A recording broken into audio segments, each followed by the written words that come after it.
Hello, and welcome to my Sickle Cell Life podcast.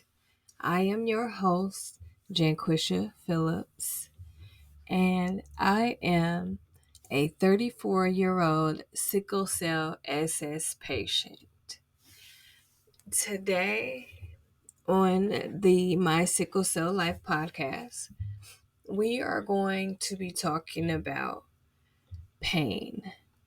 So, this is season 1, episode 1 of our podcast.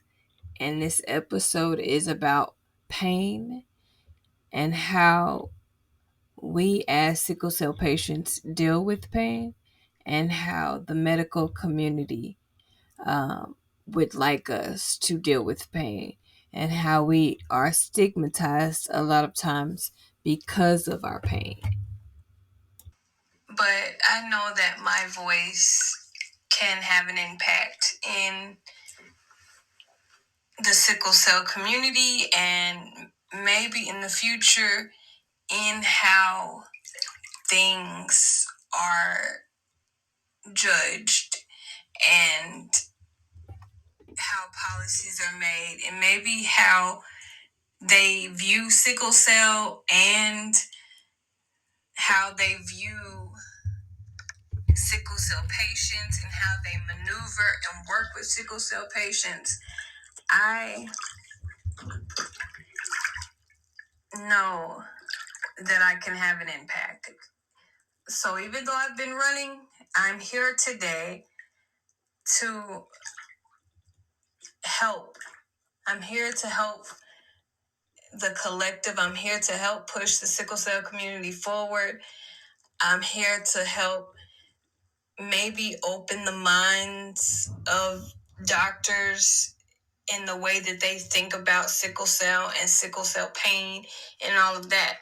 Because the biggest fight that we have in sickle cell is with our pain and the medical community and how they perceive our pain, how they treat our pain, how they judge our pain, how they, mistreat us, underdiagnose us, undertreat us, everything, stigmatize us, label us, blame us, shame us, all of that. We're going to talk about it because we need to. I have been on TikTok and I am just horrified. I am horrified by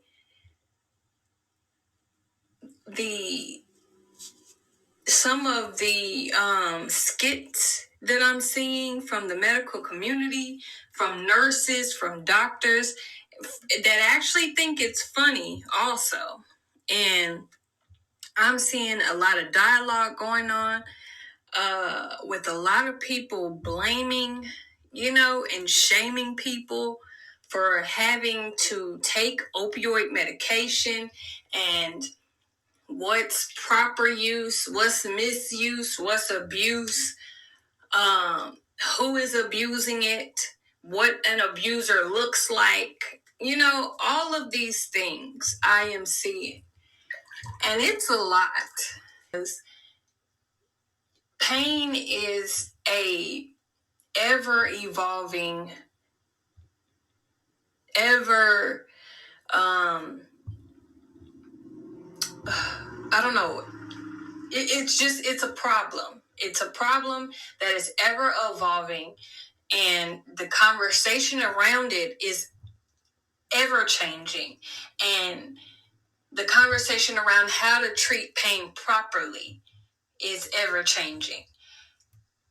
But one thing that we should for sure take away from this conversation is that everyone has pain. Everyone deserves ethical and safe and honest pain treatment.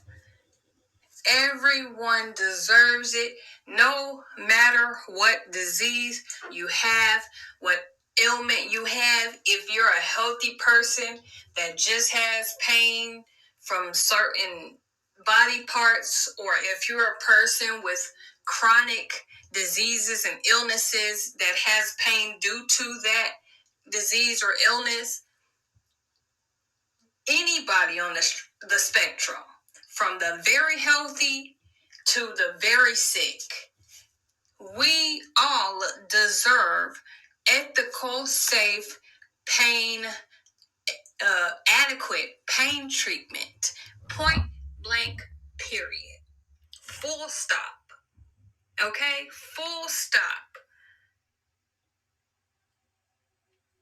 No one should be shamed or blamed for their pain, for having pain, for needing different treatments than other people to manage their pain. Like, no one should be shamed or blamed for that.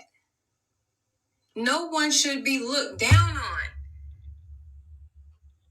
because of the way that they choose to deal with or not deal with their pain.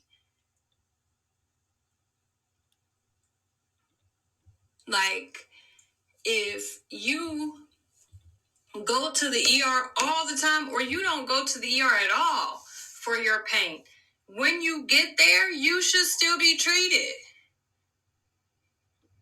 the most ethical and safe and adequate way possible, point blank, period. And that's what I first of all want to convey. But baby, when it comes to sickle cell, our pain is on a different spectrum, okay? It's on a different spectrum, point blank, period. Because we can tolerate excruciating levels of pain far better, in my opinion, than any other disease or illness out there. Like, and the way that our sickle cell crisis presents to the hospital, we should not be judged for that either. Because if you're a doctor and you thought that the sickle cell crisis would look this way, but it doesn't, then you need to adjust your thinking. You need to adjust to the fact that sickle cell and its patients present in crisis in different forms. Some of us will be screaming, crying, shaking, all of the above in pain.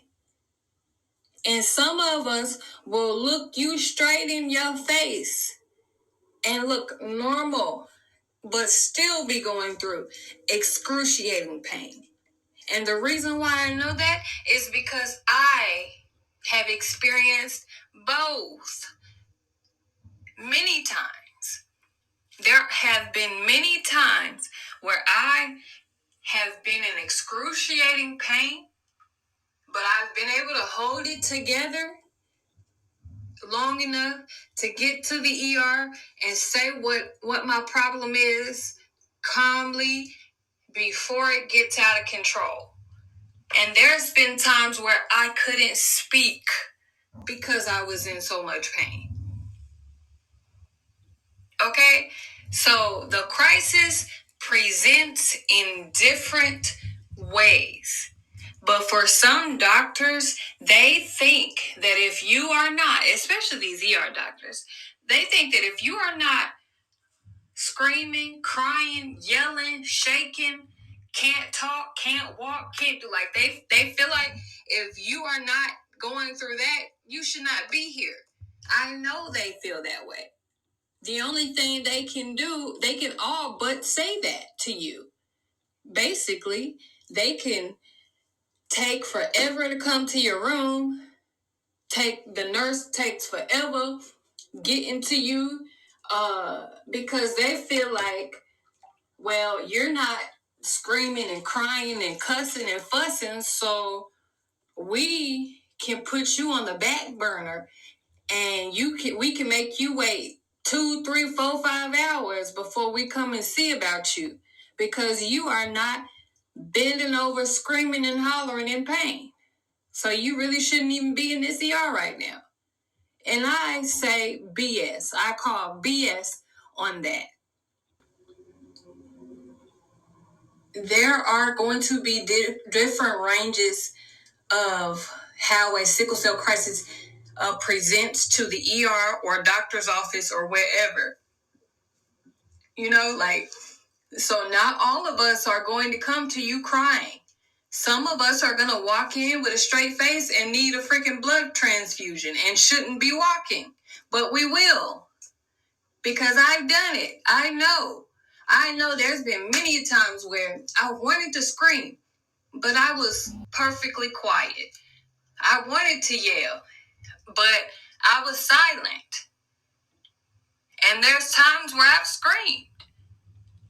Not in the hospital or not where anyone would be disturbed by it, but I have screamed in so much pain, cried in so much. If a sickle cell patient comes to you and says they're in crisis, they believe they're in crisis, and they're not bawling and crying, that doesn't mean their crisis isn't happening. That means they're trying to keep it together. They're trying to keep from breaking down, because breaking down most of the time makes it worse.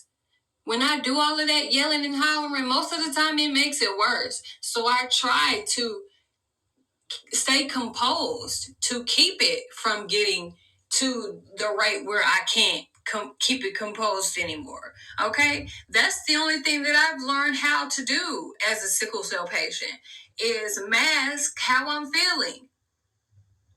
That's one of my best qualities, and it's a quality I shouldn't have had to learn. First of all, it's not that serious. You're so dramatic. And I know that's what they be thinking. Because you can see it. You can see it in their faces. You can see it in their demeanor. All of that. You can feel it. They don't have to say it. You can feel it. When a medical professional is being dismissive of you and your pain, you can feel it. You know that you are being dismissed. You know that you are being not believed. You're being shunned. You're being blamed. You're being accused. They're just not saying it to you.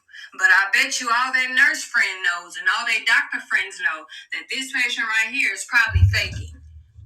The thing is, you're in the medical community, so you should believe everyone 100% of the time when they come to you in pain, in crisis, in need of help, in need of health care. You should always, even if you have an inkling that says they might be lying, believe them just in case you're wrong. Okay? Believe them just in case you are wrong. That's what I say.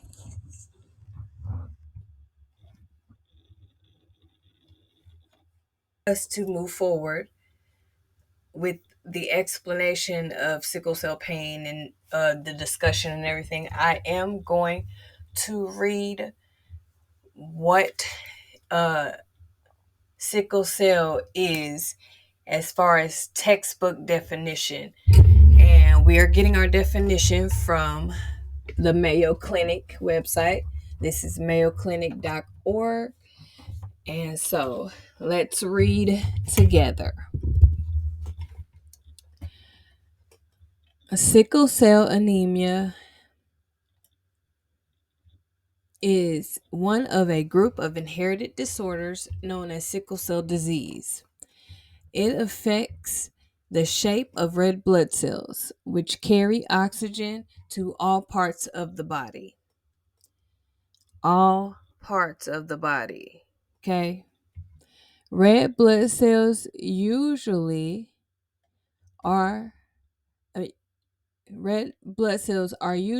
round and flexible, so they move easily through blood vessels.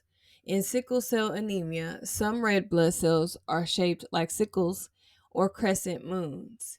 These sickle cells also become rigid and sticky, which can slow or block blood flow. The current approach to treatment is to relieve pain and help prevent complications of the disease. However, newer treatments may cure people of the disease.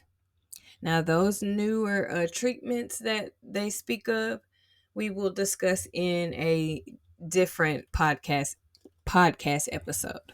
Okay, because we need to be able to fully break down everything that they are calling a cure. Okay, for sickle cell. And so here is the actual diagram or illustration of what sickle cells look like versus healthy red blood cells. Okay, so anywhere that the blood flows, sickle cell can affect it negatively. Okay, anywhere that the blood flows, sickle cell can affect it negatively. So just think about that. Think about how you are a normal, healthy person. You may or may not be. But if you find yourself and consider yourself to be healthy, you should thank your lucky stars that your blood does not attack you, because your blood is vital. It's vital to the function of the body. Without blood, there is no human. Period, point blank. So when your own blood, is attacking you, it is a very, very painful occurrence. Okay? Now, sickle cell is so bad sometimes. And I could tell you right now, I have already had a crisis today. I've already had a crisis today. I woke up in a crisis this morning because I'm sick with COVID. So, sickle cell is very unpredictable and it is very painful. And the things that we have to do as sickle cell patients to endure this pain is sad sometimes, because if we let the pain stop us every time we had a crisis, we would never get anything done. We would never get anything done. Okay? I have chronic pain every day. Every day that I wake up, no matter what I do, I'm going to feel some sort of pain. And that is one of the side effects of having sickle cell. Okay? That's one of the side effects. So if you woke up this morning and you were healthy and you didn't feel bad when you woke up, please consider yourself blessed, okay? Because that's all I want in my life, is to wake up and not be in pain, to wake up and not have to sit there and lay there until I feel better. That's all I want. I want to have a productive day without having pain. I want to be able to do the basic things that I need to do without causing myself a crisis. If I try to clean every single room in my house, I would put myself in a crisis. So I have to have a lot of assistance from my family, which is my husband and my sons. When I lived with my mother and my sisters, it was them that was supporting me. Excuse me. And they still support me from afar. And if I need them, to watch the boys or something, They will. So I thank God for my support system. But I promise you, if I didn't have my support system, nothing would get done. Nothing would get done. Okay? And I am so dedicated to this podcast and getting this out there that I am trying to push through a crisis and push through COVID because this is important. It's important for people to understand what we go through. It's important for people to grasp just how painful sickle cell is and how much the treatment around sickle cell and the patients that have sickle cell needs to change. It needs to be upgraded, okay? Sickle cell needs to be upgraded to cancer status ASAP, okay? So that when we enter the ER, it has the same urgency as if someone came in with a gunshot wound or if someone came in with cancer. This is what we need. Because when sickle cell is being active and in a crisis, it is destroying our body. It is destroying every organ it touches. It is dissipating our cartilage that we have left in our joints. It is wreaking havoc and it is causing excruciating pain. And just because we know how to mask it well doesn't mean that the medical community should be less urgent when we get to the ER. Just because we are not screaming and hollering in pain every time we have a crisis. Because I promise you, that's the only time that they are urgent. When I go to the ER, they treat me like the redheaded stepchild unless I come in there crying and barely able to talk. And that's when they are urgent in trying to be helpful. And it's just like, why do I have to be crying and unable to sit still because I'm in so much pain for you guys to take it seriously? Oh, okay. So now we're going to go over the symptoms of sickle cell. Okay. And again, this is the mayoclinic.org website that we are reading this from. So, symptoms of sickle cell anemia usually appear around 6 months of age. They vary from person to person and may change over time. Symptoms can include anemia.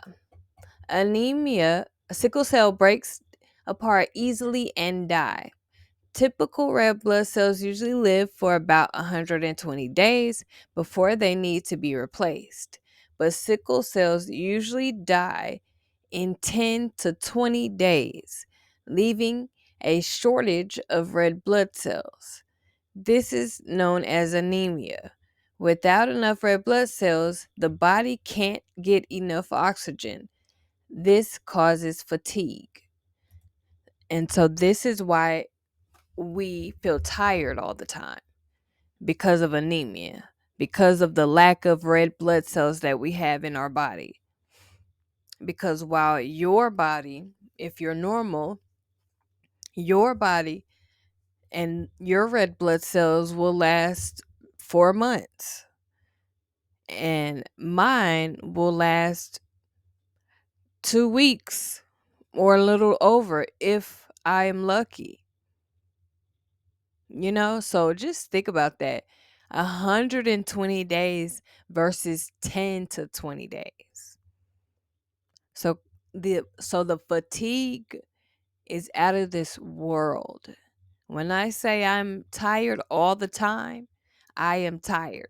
Because if it's not the pain medicine making me tired, it is anemia making me tired. Okay. And I also have pulmonary hypertension, which means when I start walking somewhere, I get winded easily, which makes me tired. So, my favorite place is the bed, honey. And a lot of sickle cell patients will probably agree. Our favorite place is the bed because that's where you're most comfortable in your own bed, where your body's not working too hard, and you can try to get some rest. And guess what? You'll get enough rest and wake up and still feel tired because of fatigue. And then, okay, so, I'm sorry, because of anemia. I meant not fatigue, but the anemia causes the fatigue. But anyway, so the next symptom is episodes of pain. Periodic episodes of extreme pain called pain crises are a major symptom of sickle cell anemia. Pain develops when sickle shaped red blood cells block blood flow through tiny blood vessels to the chest, abdomen, and joints. The pain varies in intensity and can last for a few hours to a few days. Some people have only a few crises a year. Others have a dozen or more a year. A severe pain crisis requires a hospital stay. Some people with sickle cell anemia also have chronic pain from bone and joint damage, ulcers, and other causes. Swelling of hands and feet. Sickle shaped red blood cells block blood circulation in the hands and feet, which can cause them to swell. Frequent infections is another symptom. The spleen is important for protecting against infections. Sickle cells can damage the spleen, raising the risk of developing infections. Babies and children with sickle cell anemia commonly receive vaccinations and antibiotics to prevent potentially life threatening infections such as pneumonia. And so, let me tell you about the frequent infections. My spleen was not physically removed, but it's gone. My doctor informed me that my spleen has shriveled up and is basically calcified. So it is not functioning. And my gallbladder was surgically removed in 2007 when I was in high school. So most sickle cell patients don't have their gallbladder or spleen. And if they still have their spleen, most likely it's not functioning. So that is how horrible sickle cell is. Sickle cell has beat up our spleen so much from, day one of birth that it literally shrivels up and calcifies or it is removed. And the same for the gallbladder because the gallbladder creates gallstones and things like that. And that also has to be removed. My gallbladder was removed because I woke up one morning, probably like 1, 2 in the morning, woke up and my chest felt like it was on fire. It was hurting so bad. And I went and woke my mom up and I told her, I'm like, Mom, my chest is hurting so bad. I cannot sleep. It woke me up out of my sleep. I'm in so much pain. So she gave me some Tums and told me to lay back down and see if I felt better. Took the Tums, tried to lay back down, didn't work. Maybe another 30 minutes to an hour later, I came back to her room, told her that didn't work. My chest is on fire. It's hurting so much. I cannot sleep. And so she finally got up and we went to the ER, and they told her that my gallbladder needed to be removed because I had gallstones and I had acid backing up into my esophagus, and that is what was causing the burning in my chest that I was feeling. So they did the surgery, they put me out. I woke up in between surgeries and they put me right back out. And then when I woke up, I was in so much pain because they had to use gas to blow me up in order to get my gallbladder out. And I had to basically walk the gas out of my body in order for it to stop hurting. And so I have like 3 cuts to show for my surgery on my stomach. And yeah, I never, after I got my gallbladder and gallstones removed, I never had issues with acid reflux again until I was pregnant. And then I would, still get heartburn and stuff from the babies. But yeah.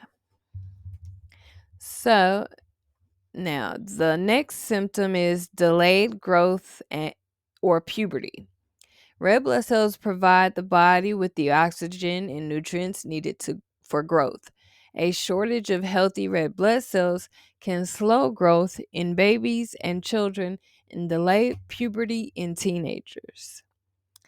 And I am definitely a testament to that because I started my period late, in my opinion. I started it literally the day before I went to high school. The day before I started ninth grade, that's when I started my period. And I felt like I was so behind because everyone else was already, had already started their periods, and they were already wearing sports bras and training bras and stuff like that. And I was just this flat chested little girl. I looked like I belonged in the 5th grade, but I was going to the ninth grade. And yeah, I had no shape or anything. Like I was shaped like a 10-year-old little boy, flat chested, skinny as I don't know what, just no kind of development. And that is because of sickle cell. And I personally think that my delayed development helped me because if I had been developed like all those other girls, man, the guys would have been all over me. Like they would have been all over me. Cause I already had some of them telling me, oh, you're the prettiest. But I was just so skinny and so small. So I just didn't look my age. I always looked younger than what I was.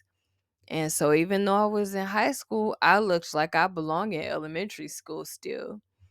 And guys were attracted to me, but they didn't want to be clowned, you know, because they were popular guys, a lot of them. So they would tell me in secret that they liked me or they were attracted to me, but they would never say that in front of their friends. They would never let their friends know that they were attracted to somebody like me, that was flat chested, no butt or anything, like no kind of curves, no nothing, child, just no nothing. And but I was still pulling them, Face card always been the valid, baby. Always been valid. Okay, excuse me. Sorry. Let's get back to the topic. Anyway, so the next symptom of sickle cell is vision problems. I can attest to that as well. I have an astigmatism and I am blind as a freaking bat. If I do not have my glasses on, I can't do anything. I can't see anything. I can't go anywhere. Like, I need my glasses or I cannot function. That's how blind I am.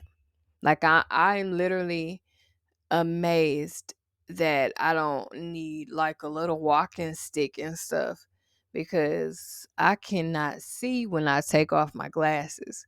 And I really wish I was rich enough to get LASIK so I won't have to wear contacts or anything like that, or glasses. And I could wear all the beautiful shades instead of having to, get prescription shades in order to wear them. But anyway, so vision problems is one of the symptoms of sickle cell. It says tiny blood vessels that supply blood to the eyes can become plugged with sickle cells. This can damage the portion of the eye that processes visual images called the retina and lead to vision problems. Okay? And so that is, you know, some of the symptoms of sickle cell. And I can tell you that that is not even, a full list of what symptoms come with sickle cell, but that's a good portion of the symptoms. And so now I do want to read a little bit about what causes sickle cell, because some people don't understand. Sickle cell is not contagious. Okay?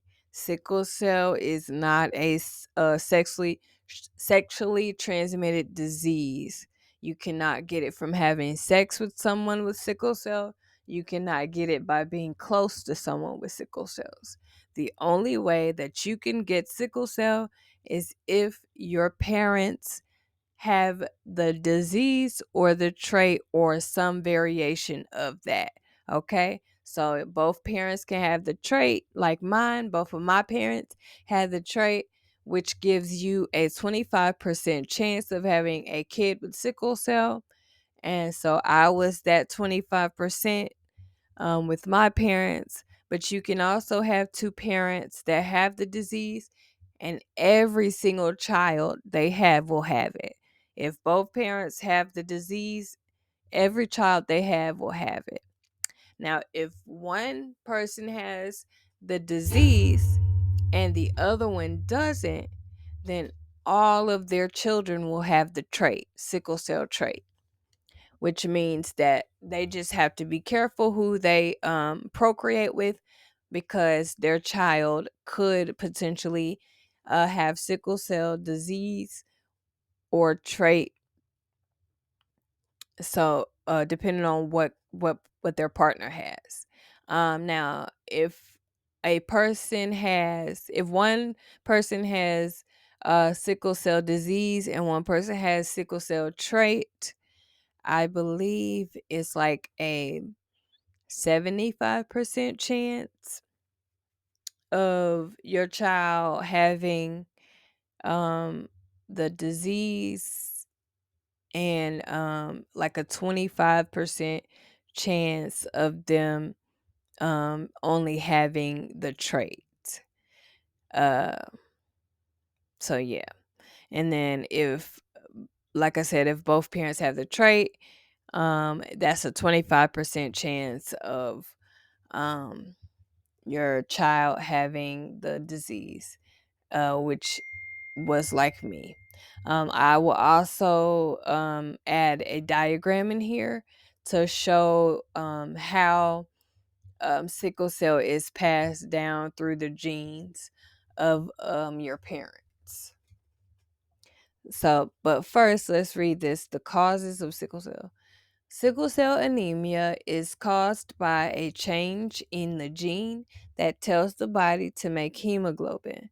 Hemoglobin is the iron-rich compound in red blood cells that allows these cells to carry oxygen from the lungs to the rest of the body.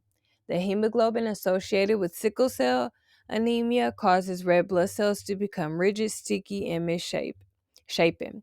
For a child to have sickle cell anemia, both parents must carry one copy of the sickle cell gene and pass both copies to the child. If only one parent passes the sickle cell gene to the child, that child will have sickle cell trait. With one typical hemoglobin gene and one sickle cell gene, people with sickle cell trait may take both typical hemoglobin and sickle cell hemoglobin. Their blood might contain some sickle cells, but they generally don't have symptoms. They're carriers of the disease. That means they can pass the gene to their children. Okay, and that's basically what I just explained. And so let's go through some of the complications of sickle cell. And I'm just going to read each complication, just not in detail. So, some complications include stroke, acute chest syndrome, avascular necrosis, pulmonary hypertension, organ damage, splenic secretions, blindness, leg ulcers, gallstones, priapism, deep vein thrombosis, and pregnancy complications. Okay, now the only way to prevent sickle cell is to check your status before you have a child. Check your status and check your partner's status. That is the only way to prevent sickle cell from being passed down from person to person, from parent to child. Check your status and check the status of your partner. Okay? No sickle cell sex. Okay? No sickle cell babies. Okay? Check your status before you have a baby. Know your status, just like you know your HIV and STD and STI status. Know your sickle cell status. Know if you have the trait in your family or not. You will know if you have the disease, most likely, because you will feel it. Okay, there's no mistaking when you have the disease, but there's no way to know that you have the trait if you do not get tested. Okay, so if you have never been tested for sickle cell trait, please do so.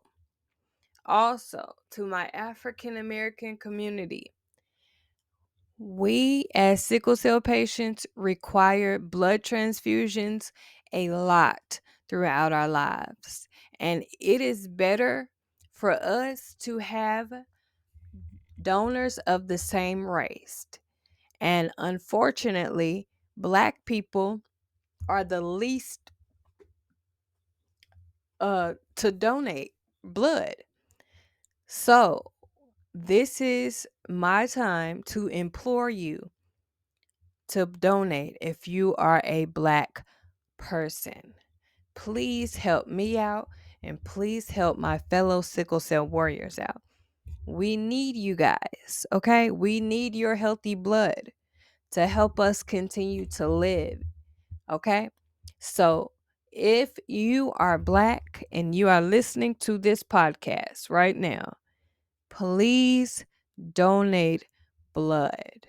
And also, if you are listening to this, whether you are white or Black, please know your status for sickle cell, okay? Know whether you have sickle cell trait or not. And it does not matter what your race is, despite the, things they may tell you. Sickle cell may be a predominantly Black disease, but there are white folks with it, okay? There are white people with sickle cell, okay? And white people can also carry other blood disorders that can equally impact you, just like sickle cell, okay? So, know your status and donate blood, okay? Thank you.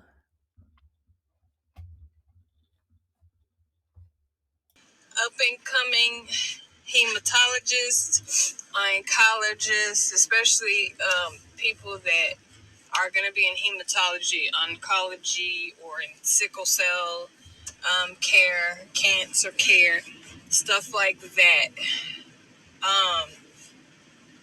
As I was saying, you should believe your patient 100% of the time when they come to you about their pain. You should believe they're in pain. 100% of the time, even if you think they're lying about the pain, if you have a confirmed diagnosis, then you need to believe their pain. And you need to treat their pain ethically and safely. And I think something that needs to stop in the medical community immediately is these skits that are supposed to be quote unquote funny, comical, educational, or whatever. I don't even really believe they're educational, but these skits that these medical professionals feel like they can make on TikTok about people in the chronic pain community, people that are quote unquote frequent flyers in the ER or admission.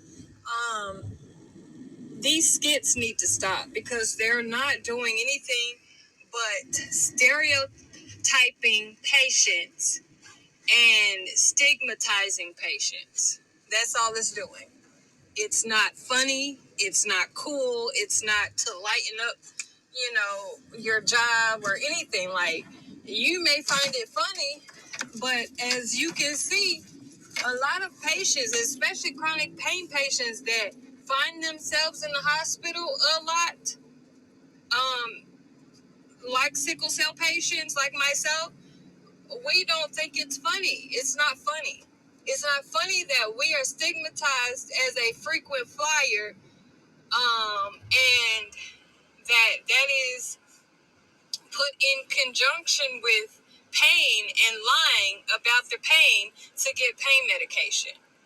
Because I promise you, no one woke up and said, hey, I think I'm going to go to the hospital today for fun. No one did that.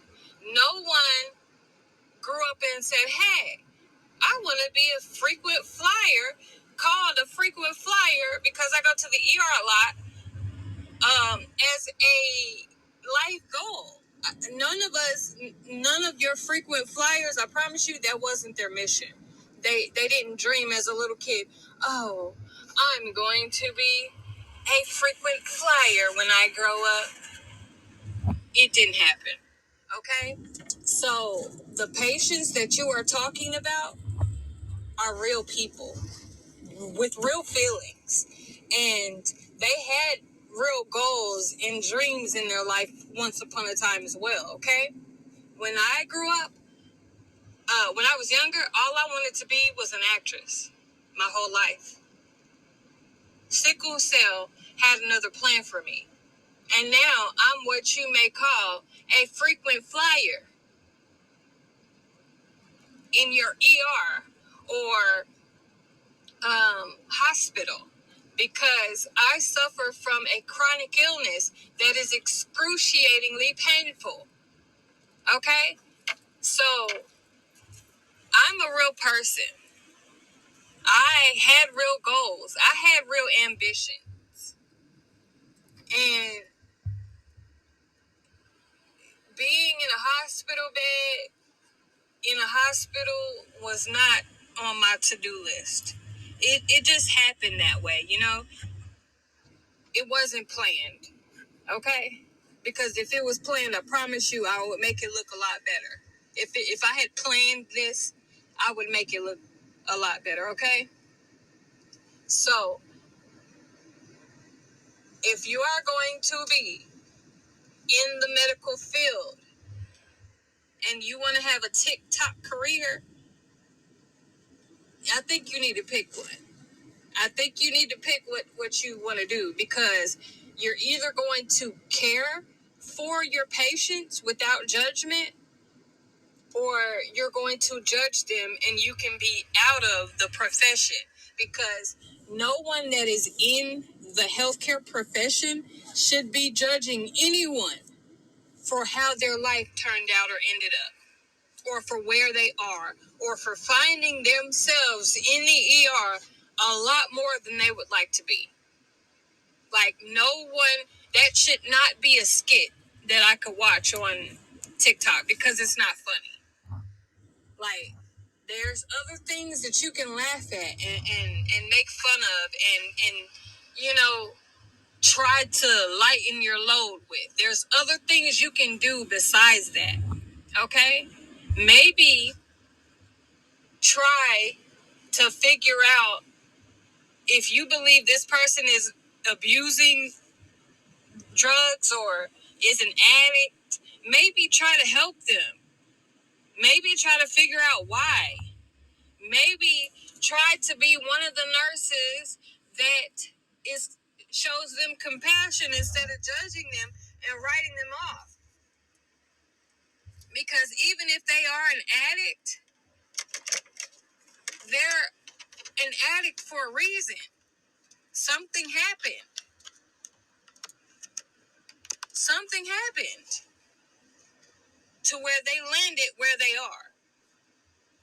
And it just inconveniences your life so much that you just had to make a skit about it because you just wanted to lighten the load, right? You just wanted to lighten the mood, make fun of something that's so terrible that shouldn't even be a thing. But hey, all your other nurse friends and doctors think it's cool, so what the hell? You can do that. You can tear down other people and look down on people because of, you know, their life.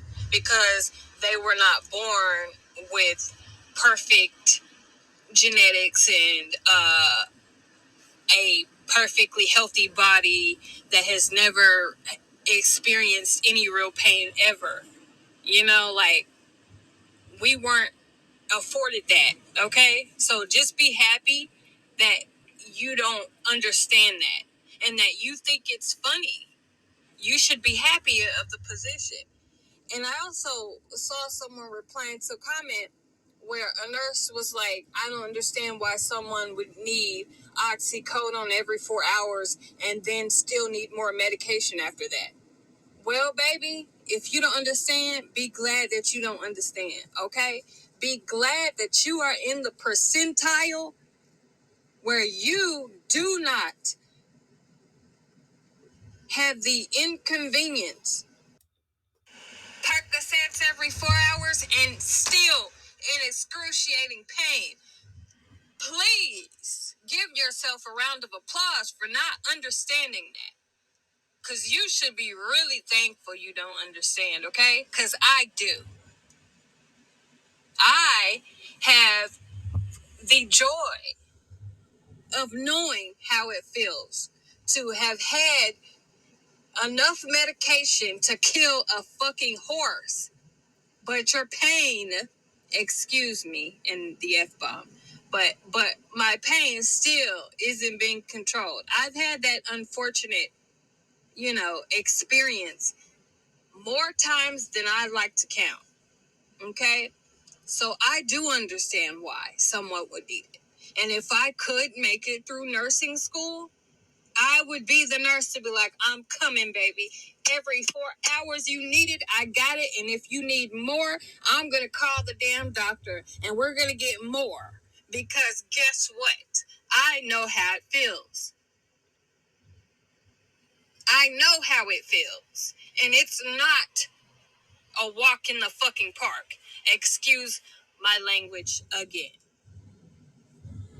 It's not a walk in the park. It's not, a day at Carowinds. It's not, like smelling the rose bushes. It's not. It's not any of that.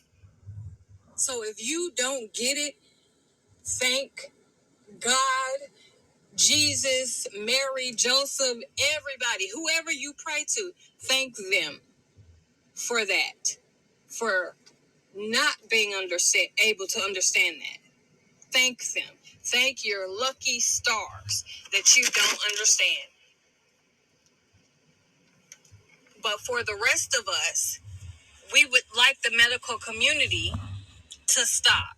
Okay? Y'all chose to be nurses.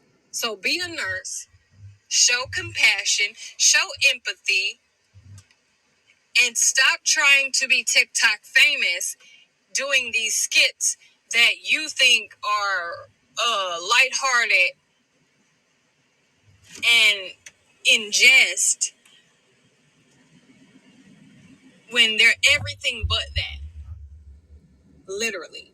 They're everything but lighthearted. They're everything but in jest. Like, literally. Okay?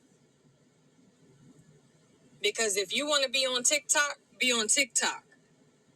But if you're going to be judging patients on TikTok, or if you're a nurse and you're going to be judging patients, you just need to quit. You need to find another field to work in and to make your money, because you are not going to make a good nurse. If you cannot show compassion and empathy and not judge, you do not belong in the medical field. Okay? Point blank, period. If you got into the medical field to do anything other than care for people, you need to quit ASAP. You need to put in your 2 weeks notice. You need to do whatever you need to do and take on that TikTok career full time and stop nursing, because nurses are the good ones, are compassionate. The good ones are empathetic. The good ones know that patients come in all different sizes, shapes, ethnicities, family structures. You know, like, they know that pain is not a one size fit all type of thing. Diseases are not a one size fit all type of thing. And you are going to encounter some things that you never thought you would. And you still have to be empathetic, even to the people you feel deserve the least amount of empathy. You still have to be empathetic to them. You still have to be compassionate to them. Even if you don't believe or feel they deserve it, they still deserve it. Point blank, period.